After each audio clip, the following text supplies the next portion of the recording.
মহাকালী পুজোর মহানিশীতে মহাশত্রুনাশের গুরুমুখী বিদ্যা। ওং কালী কালী মহাকালী কালীতে পাপ হারিণী ধর্মার্থ মুখ্যতে দেবী নারায়ণী নমঃস্তুতে। আজকের পৃথিবীতে আমরা সকলেই কিছু না কিছু শত্রুতার মুখোমুখি অবশ্যই হই। সেই শত্রুতা গৃহগত, কর্মগত, বন্ধুত্বগত, আর্থিক হেতু বা হিংসা হেতু সৃষ্টি হয়। বিশেষ কিছু ক্ষেত্রে প্রণয় ঘটিত কারণে আমরা চরম শত্রুতার মুখোমুখি হই। এইরূপ নানা শত্রুতার দ্বারা জর্জরিত হয়ে মানুষ আজকের পৃথিবীতে চলার গতিপথে ছন্দ হারিয়ে ফেলছে। আজ আপনাদের সামনে আমি এক ভয়ঙ্কর গুরুমুখী প্রচণ্ড শত্রুনাশের ক্রিয়া বর্ণনা করব। তবে অবশ্যই বলে রাখি, এই ক্রিয়াটি অহেতুক হিংসাবশত কখনোই প্রয়োগ করবেন না। এই ক্রিয়াটি সম্পূর্ণরূপে তান্ত্রিক ক্রিয়া, তাই যিনি করবেন তিনি অবশ্যই আমাকে একবার ফোন করবেন অথবা অনুমতি নেবেন। আসুন ক্রিয়াটি আপনাদের সামনে তুলে ধরি। যে সমস্ত দ্রব্য সামগ্রী লাগবে সেগুলি হলো একটি ছোট মাটির হাঁড়ি ঢাকনা সহ একটি কালো কাপড় হাফ মিটার, হলুদ সর্ষে, কালো বিউলির ডাল, একটি লেবু, গোলাপ জল, 7টা বাবলা কাটা, কর্পূর, লাল সিঁদুর ও একটি কালো মার্কার ও এক টুকরো সাদা কাগজ এবং কালো সুতো।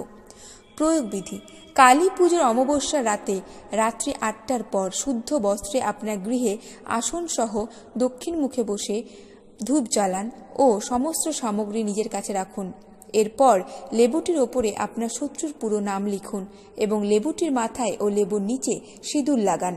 এরপর লেবুটি ডান হাতে ধরুন এবং তার ঠিকানা স্মরণ করে 3 বার লেবুটির ওপর ফুঁক মারুন। এরপর বাবলা কাটাগুলি আপনি একটি একটি করে নিম্নলিখিত মন্ত্রটি পাঠ করতে করতে লেবুর ওপরে বিঁধে দিন। মন্ত্রটি হল ওং হ্রিং ক্লিম শত্রুর নাম দহ দহ হন হন সহা। এইভাবে 7টা বাবলা কাটাগুলি লেবুর ওপর বিঁধে দিন। এরপর কালো বিউলির ডাল মাটির হাঁড়ির মধ্যে অর্ধেক ভর্তি করুন এবং লেবুটিকে হাঁড়ির মধ্যে রাখুন এবং আপনার রাখা সর্ষেগুলি দিয়ে মাটির হাঁড়িটি ভর্তি করুন। এরপর মাটির হাঁড়ির মুখটা কালো কাপড় দিয়ে ও সুতো দ্বারা শক্ত করে বেঁধে দিন এবং উপরোক্ত মন্ত্রটি 108 বার জপ করুন। জপ শেষে মাটির হাঁড়িটিতে 3 বার ফুঁক মারুন শত্রুকে স্মরণ করে। সাদা কাগজটিতে শত্রুর নাম, ঠিকানা স্মরণ করে লিখুন। এর পরের কাজটি একটু ভয়ঙ্কর, তবে আপনি যদি করতে পারেন আপনি নিশ্চিত থাকুন আপনার শত্রু তার উপযুক্ত শাস্তি পাবেই। কাজটি সম্পন্ন হলে আপনি সোজা আপনার নিকটবর্তী যে কোনো শ্মশানে চলে যান এবং শ্মশানে প্রবেশ করে 1 হাত গর্ত খুঁড়ুন। সেই নাম লেখা কাগজটি গর্তের মধ্যে রাখুন। এর মধ্যে মাটির হাঁড়িটি গর্তের মধ্যে স্থাপন করুন ও গর্তটিকে মাটি দ্বারা বন্ধ করুন। তারপর আপনার 4টি কর্পূরটি গর্তের মাথার 4 কোণায় রেখে জ্বালিয়ে দিন এবং শ্মশানে ভৈরবকে নিজের মনের ইচ্ছা জানান ও প্রণাম জানান এবং সোজা ঘরে ফিরে স্নান সেরে আপনি প্রবেশ করুন।